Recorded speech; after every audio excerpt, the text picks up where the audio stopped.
नाज़रीन आदाब, आप देख रहे हैं प्रोग्राम हेल्थ और मैं हूं आपकी मेज़बान हफ्सा खान।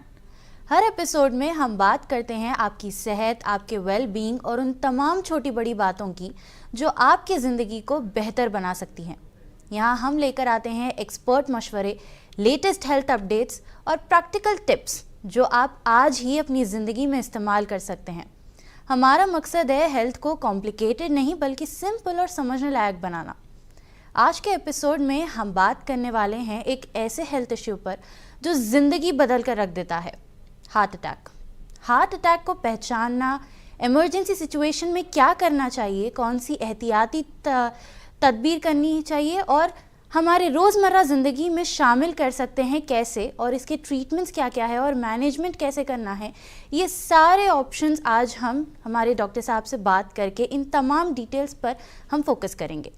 हमारा मकसद है कि आपको सही मालूमात मिले ताकि आप बेहतर फ़ैसला ले सकें और अपनी और अपनों की सेहत का बेहतर ख्याल रख सकें।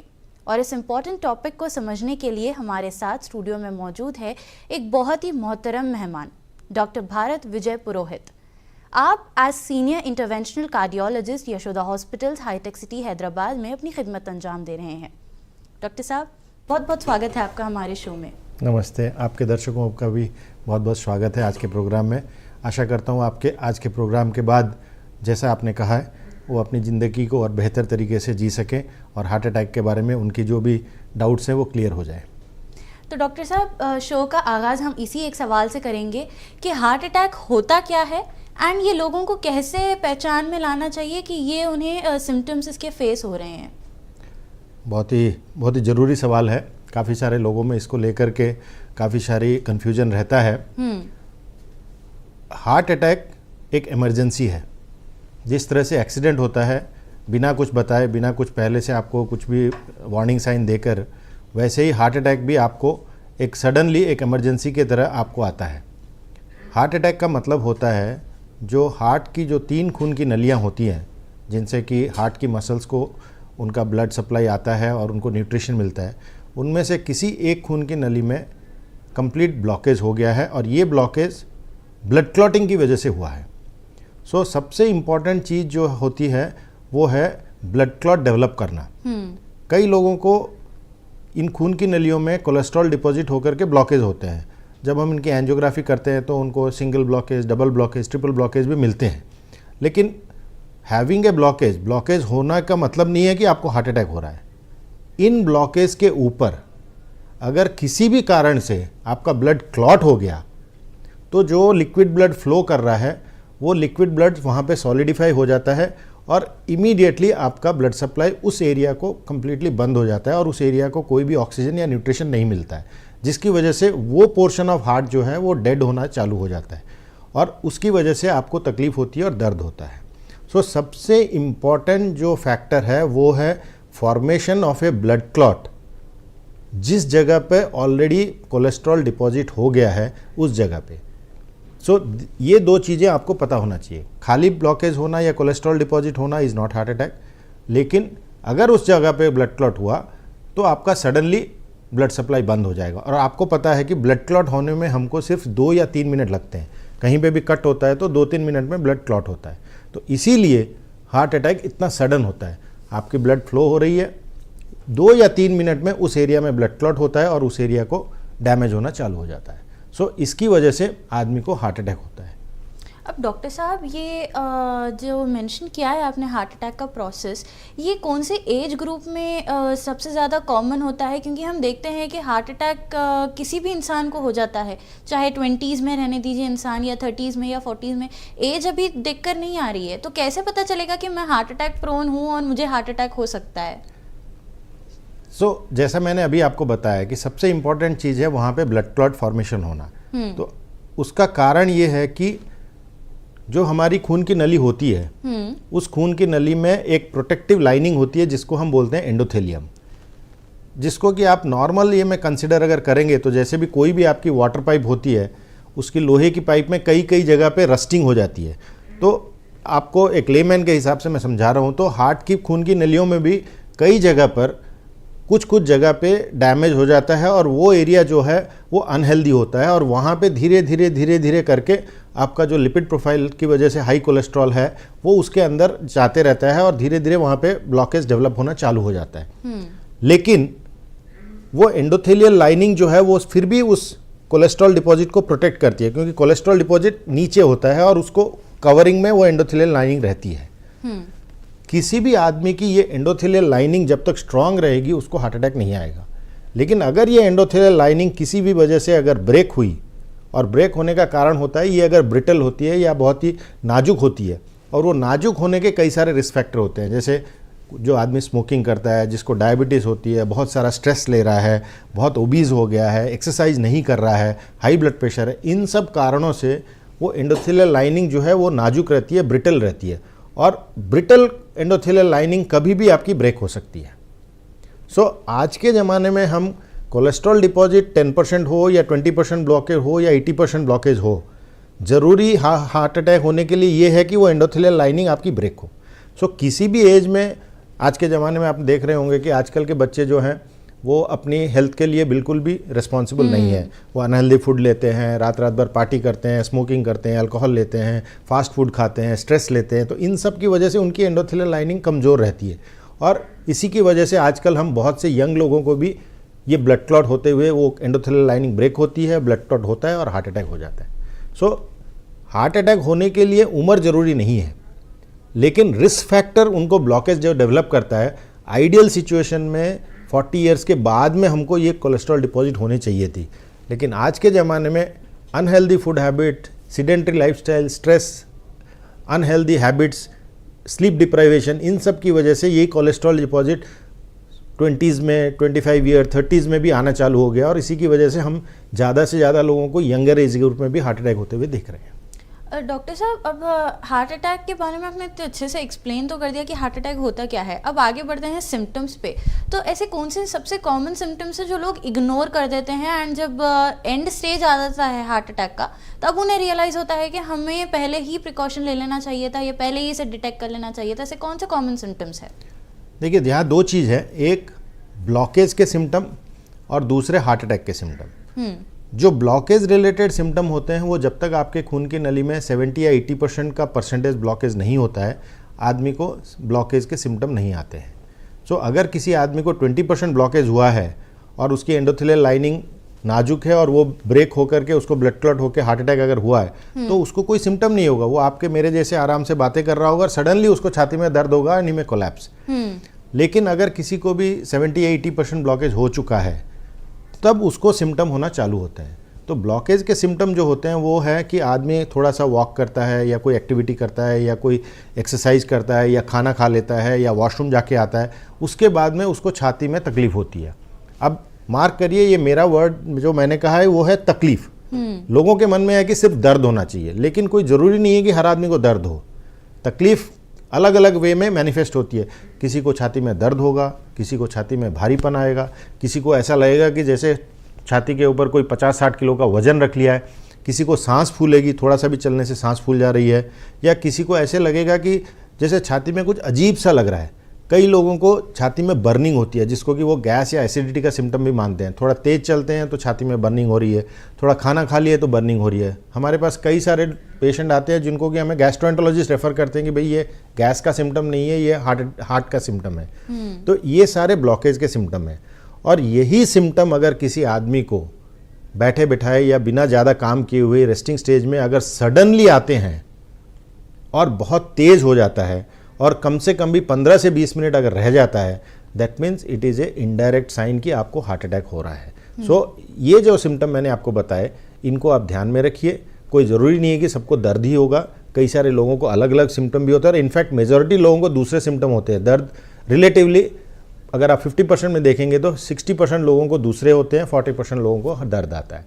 तो इस हिसाब से आप आइडेंटिफाई कर सकते हैं कि ये मुझे ब्लॉकेज का सिम्टम है और यही सिम्टम बहुत तेज़ सडनली अगर हुआ तो हार्ट अटैक का सिम्टम माना जा सकता है। इसी बीच हमारे साथ एक कॉलर जुड़े हैं, आइए उनसे बात करते हैं। जी अस्सलाम वालेकुम। जी वालेकुम अस्सलाम। क्या नाम है आपका?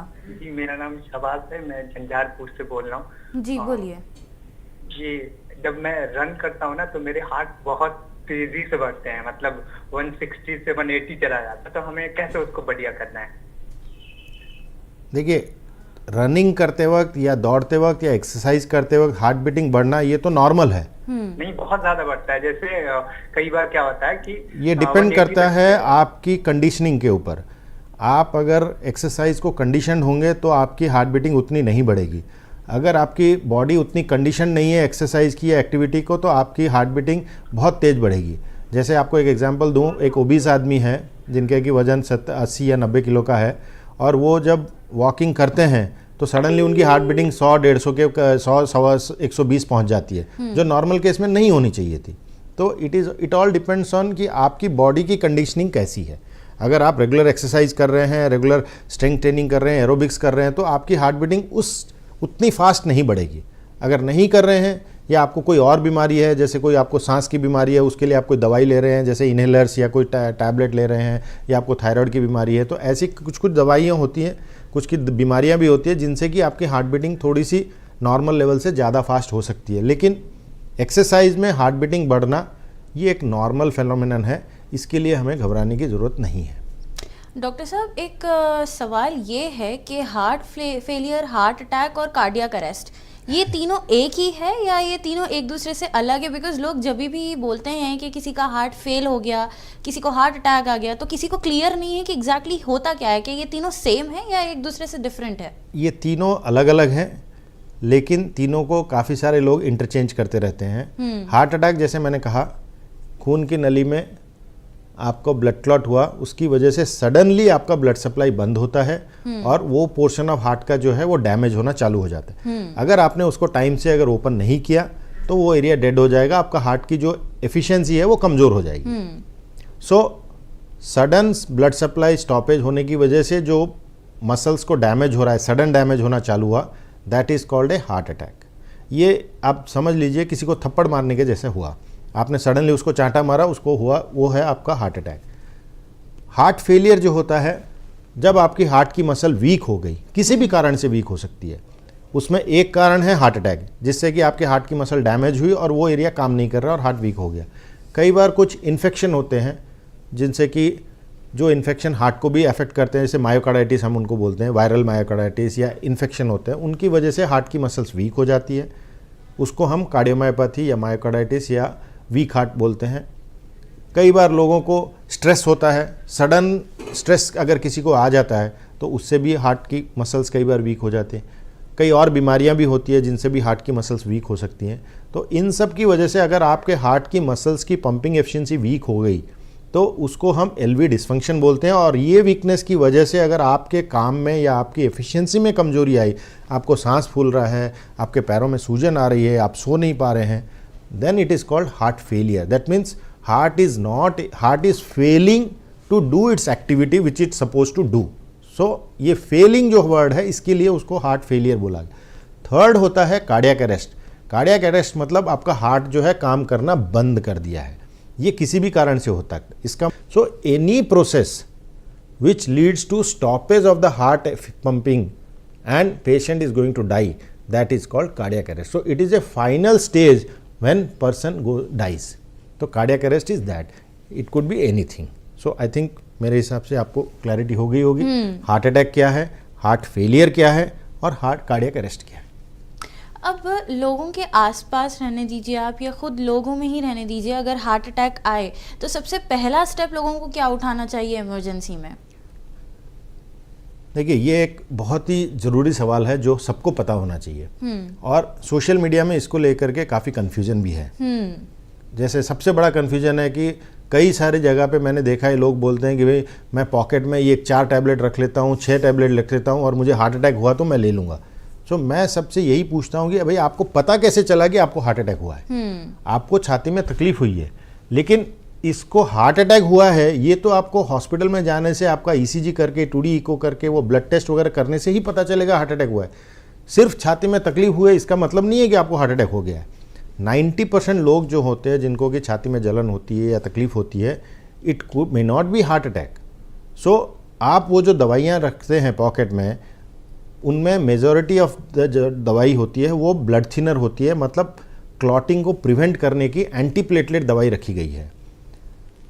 अगर किसी को हार्ट अटैक हुआ तो आप अगर उन दवाइयों को लेंगे तो हो सकता है आपको बेनिफिट की बजाय नुकसान हो जाए, क्योंकि कई सारे ऐसी बीमारियां हैं जिनमें भी छाती में दर्द होता है और that may not be heart related, और उनमें अगर आप ये खून को पतला रखने की दवाई लिए तो आपको बेनिफिट की बजाय नुकसान हो जाए, क्योंकि ये दवाइयों का असर कम से कम 5 दिन रह जाता है।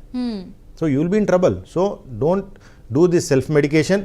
नज़दीक के हॉस्पिटल में जाइए और वहाँ पे डॉक्टर से पूछिए कि भाई ये हार्ट अटैक है कि नहीं, वो अपने आप आपको दवाइयाँ देंगे। Don't indulge in self medication.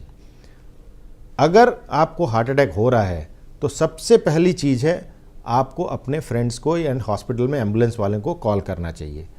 आपकी एक्टिविटी को मिनिमम रखना चाहिए ताकि आपके हार्ट के ऊपर स्ट्रेस कम रहे, और जितना जल्दी हो सके नज़दीक के हॉस्पिटल में आपको पहुंचना चाहिए। Try to avoid travelling in a 2 wheeler और a 3 wheeler and don't do self driving. अपने आप गाड़ी मत चलाएं, क्योंकि कभी भी आपका हार्ट बंद होकर के आप गिर सकते हैं, बेहोश हो सकते हैं। तो उस सिचुएशन में अगर आप ड्राइविंग कर रहे हैं तो you can imagine what will happen. तो हमेशा अपनी एक्टिविटी को एकदम नील करिए। हो सकता है आप चेयर में बैठे हों, आपके दोस्त आपको चेयर से उठा करके कार में बिठाएं और आपको लेकर के नज़दीक के हॉस्पिटल में जाएं, जहां पर कि आपको इमीडिएटली आपके जो भी डॉक्टर साहब हैं वो आपका ECG करेंगे, 2D को भी देख सकते हैं, और आपका एक ब्लड टेस्ट होता है हार्ट अटैक का, वो भी चेक कर सकते हैं। और इन सब के बाद वो आपको बताएंगे कि आपको हार्ट अटैक है या नहीं है, और अगर उनको पता चला कि ये हार्ट अटैक है तो वो आपको इमीडिएटली उसका ट्रीटमेंट चालू करेंगे। अब डॉक्टर साहब, जैसे कि आपने मेंशन किया कि हार्ट अटैक स्लोली ऐसे लोगों को डिटेक्ट होगा तो ये प्रिकॉशंस उनको लेना है, ये स्टेप उनको लेना है। अब हम बात करें अगर सडन कोलैप्स की, तो कई बार ऐसा होता है कि इंसान हट्टा कट्टा रहता है बट सडनली कोलैप्स हो जाता है एंड उसको दौरे पड़ना स्टार्ट हो जाते हैं। तो लोग हाथ में चाबी थमा देते हैं, पैर घसते हैं, तो वो रैंडम जो यूजुअली करते हैं लोग, एंड इसको नाम दे देते हैं दौरों का, बट उनको पता नहीं चलता है कि ये एक्चुअली फिट्स होते हैं, ये हार्ट अटैक के सिम्टम्स है। तो क्या ये हार्ट अटैक के सिम्टम्स में वाकई जो है लिंक होता है, या ये वाकई फिट्स होते हैं? ये देखा गया है कि 90% ऑफ सडन अरेस्ट, जैसा कि आपने कहा था कि आदमी बात कर रहा है और सडनली कोलैप्स करता है, ये मैंने भी आपको बताया कि हार्ट अटैक का कारण होता है कि सडनली ब्लड क्लॉट होता है और उसकी वजह से एक पोर्शन हार्ट का डैमेज होता है। तो जब एक पोर्शन डैमेज होता है तो वो पोर्शन का हार्ट जो है वो काफ़ी इरेगुलर हार्ट बीटिंग प्रोड्यूस करता है, जिसको कि हम एरिथमिया बोलते हैं, VT या VF, और जिसकी वजह से आदमी कोलैप्स करता है। ऐसा देखा गया है कि 100 लोगों को अगर हार्ट अटैक हुआ तो उसमें से 20 से 25 लोग ऐसे हैं जो हॉस्पिटल भी नहीं पहुंचते हैं, क्योंकि उनका हार्ट बीटिंग सडनली इरेगुलर होकर के आदमी वहीं के वहीं कोलैप्स हो जाता है। तो कोई प्रायर सिम्टम नहीं होगा, आदमी अच्छा कैसे बात कर रहा होगा और सडनली ही will collapse. 90% of these sudden collapse which are happening are because of heart attack. तो यहाँ पे हमें सबसे पहला ट्रीटमेंट जो उनको देना है, उनको रिवाइव करना है, रिससिटेट करना है, जिसके लिए हम बोलते हैं कि आदमी को CPR करना चाहिए, जो कि आपके चेस्ट को और छाती को कंप्रेस करना पड़ता है। और आज के ज़माने में ये आप देखे होंगे कई बार जो बड़े बड़े मॉल्स होते हैं या बड़ी बड़ी जो इंस्टीट्यूट्स होती हैं, वहाँ पे एक इंस्ट्रूमेंट रहता है जिसको कि हम AED बोलते हैं, ऑटोमेटिक एक्सटर्नल डिफिब्रिलेटर। तो इमीडिएटली उस AED को ला करके आपको उस आदमी में कनेक्ट करना चाहिए। वो AED को लगाने का तरीका बहुत ही सिंपल है, उसमें क्लियरली स्टेप बाय स्टेप लिखा रहता है कि आपको ये करना है, ये करना है। It is done for layman, कोई बहुत कॉम्प्लिकेटेड चीज़ नहीं है। आप एयरपोर्ट पे जाइए, आपको कई जगह पे दिखेंगे AED के बड़े बड़े एकदम रहे होंगे, और आपको वो कनेक्ट करना है। जो आप बाकी के जो लोग हैं उनमें से एक आदमी कार्डियक मसाज करता रहेगा, जिससे कि ब्रेन को ऑक्सीजन मिलता रहे। और AED लगाएंगे तो आपको पता चलेगा कि इमीडिएटली उस आदमी की हार्ट बीटिंग इरेगुलर है या नहीं। अगर इरेगुलर है तो वो मशीन इमीडिएटली शॉक देगी और हार्ट बीटिंग को नॉर्मल कर देगी। तो हम सबको पता होना चाहिए कि भी AED क्या है, और हर बड़ी बिल्डिंग में जहाँ पे लोग ज़्यादा हैं, मेरे हिसाब से AED होना ज़रूरी है। और हर आदमी को ये बेसिक CPR आना चाहिए, ताकि आप किसी कोलैप्स वाले आदमी को रिससिटेट करें, क्योंकि 90% ऑफ टाइम अगर आप रिससिटेट करेंगे तो वो आदमी बच जाएगा, and we can save lot of life because of this. So किसी को भी अगर कोलैप्स हुआ, it may not be fits, क्योंकि जब हार्ट बंद होता है तो ब्रेन को सर्कुलेशन कम होता है और आदमी को फिट्स होते हैं। सो अगर कोई नॉन फिट्स वाला आदमी है then I can understand, but otherwise randomly किसी को हुआ है तो 90% ऑफ टाइम आप बिलीव करिए ये हार्ट अटैक का ही है। तो and by doing this CPR and AED you can save it. अब हम बात करें प्रिकॉशंस की, तो लोगों को क्या क्या प्रिकॉशंस लेने चाहिए अपनी डेली लाइफस्टाइल में? जैसे कि आपने बहुत स्टार्टिंग में ही मेंशन किया था कि स्ट्रेस, डिप्रेशन, यहाँ तक कि जो लाइफस्टाइल रूटीन है, जंक फूड खाना करना, ये सारी चीज़ें अफेक्ट करते हैं। तो क्या क्या प्रिकॉशंस लोगों को लेने चाहिए अपार्ट फ्रॉम दीज, तो वो लोग हेल्दी लाइफस्टाइल को जो है एक्वायर कर सकें? बिल्कुल, जैसा मैंने स्टार्टिंग में आपके सवाल का जवाब दिया था कि आजकल बहुत से यंग लोगों को ये सब बीमारी होती है, और आपने देखा होगा कई सारे लोगों में ये संदेह आता है कि भाई XYZ आदमी जो है वो जिम जा रहा था, एक्सरसाइज कर रहा था और कोलैप्स हो गया। XYZ पर्सन जो है वो बहुत ही एक्टिव था, रेगुलर एक्सरसाइज कर रहा था, फिर भी उसको कोलैप्स हो गया। तो ये आपको समझना चाहिए कि exercise is one of the way to prevent ये मल्टीपल रिस्क फैक्टर्स में। आप सिर्फ एक्सरसाइज करके बाकी के रिस्क फैक्टर का जो असर है उसको नेगेट नहीं कर सकते। अगर आदमी स्मोकिंग कर रहा है, अल्कोहल ले रहा है, स्ट्रेस ले रहा है और ओबेसिटी भी है, अनहेल्दी फूड ले रहा है, और इतना सब करने के बाद और वो बोलता है कि भाई मैं एक्सरसाइज कर रहा हूँ और उसकी वजह से मुझे ये सारी नेगेटिव चीज़ें जो काउंटर बैलेंस कर देंगी, तो वो नहीं होने वाला है। आपको एक होलिस्टिक अप्रोच लेना है और अपने सारी चीज़ों को बैलेंस करके हेल्दी की तरफ उसको चेंज करना है। उनमें सबसे इम्पॉर्टेंट चीज़ है, कुछ चीज़ें हैं जो आपको अपने शरीर में आइडेंटिफाई करनी है और कुछ चीज़ें हैं जो आपको पता होनी चाहिए। पता क्या होनी चाहिए? जो आदमी मेल पर्सन है, they have a higher chance of getting heart attack. किसी की फैमिली हिस्ट्री है, जैसे फादर को below the age of 55 and mother को बिलो द एज ऑफ 65 अगर हार्ट अटैक या ब्लॉकेज के सिम्टम है तो that is consider as a risk factor. Third is genetic factor.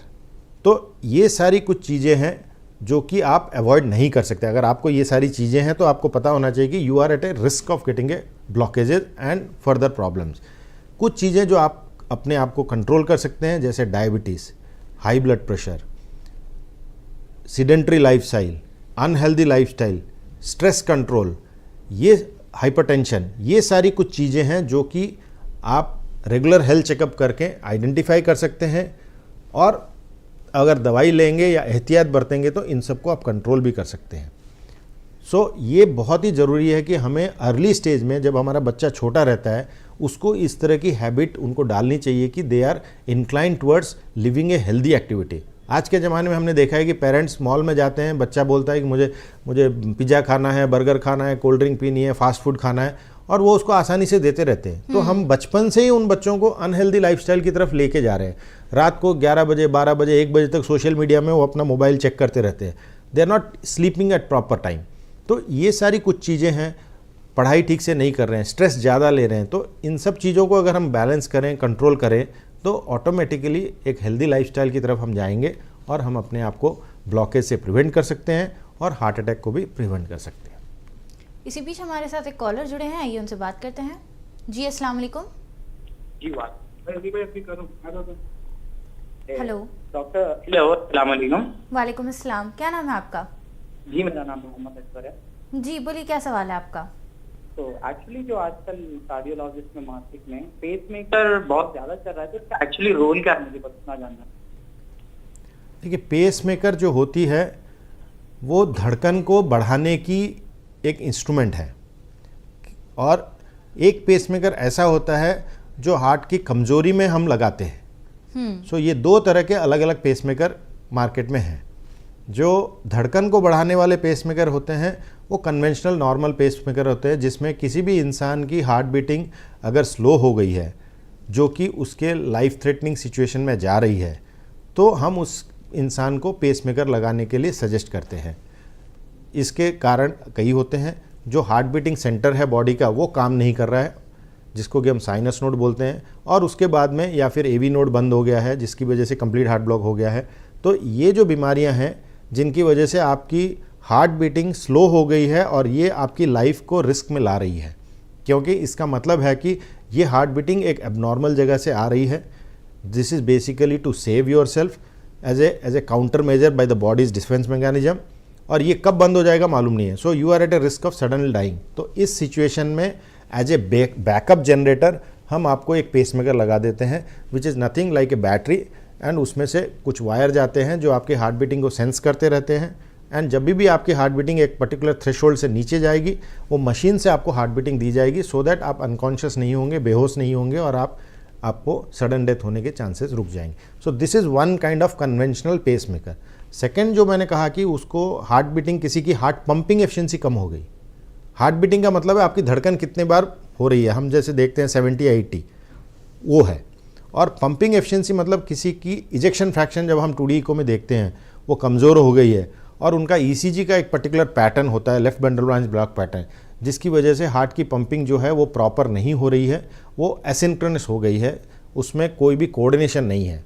तो उस सिचुएशन में हम हार्ट की पंपिंग को सिंक्रोनाइज करने के लिए एक पेसमेकर लगाते हैं, जिसको कि कॉमन लैंग्वेज में ट्रिपल चैम्बर पेसमेकर भी कहते हैं, जिससे कि हार्ट की जो सिंक्रोनी है जो खराब हो गई है वो ये पेसमेकर के द्वारा उसको वापस सिंक्रोनाइज किया जा सकता है और आपकी हार्ट की पंपिंग को थोड़ा बेहतर किया जा सकता है. So this is second type of pacemaker.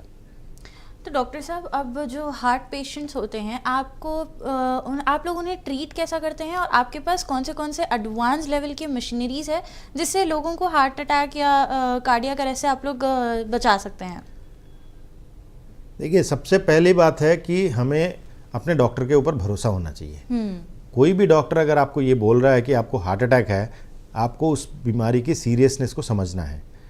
Seriousness आपको इसी से समझ में आ जाएगी जब आप उसके फंडामेंटल को समझेंगे कि जैसे मैंने आपको बताया, ब्लड क्लॉट होता है और सडनली वो एरिया को ब्लड सप्लाई बंद हो जाता है. आपको मैं एक एग्जांपल देता हूँ. अगर मैंने किसी भी आदमी के नाक को बंद किया तो वो आदमी अगर सांस लेना बंद हो जाता है, वो 5 मिनट 10 मिनट में उसकी डेथ हो जाएगी. अगर मैं उस आदमी का नाक 2 घंटे के बाद खोलता हूँ तो कुछ फ़ायदा नहीं हुआ.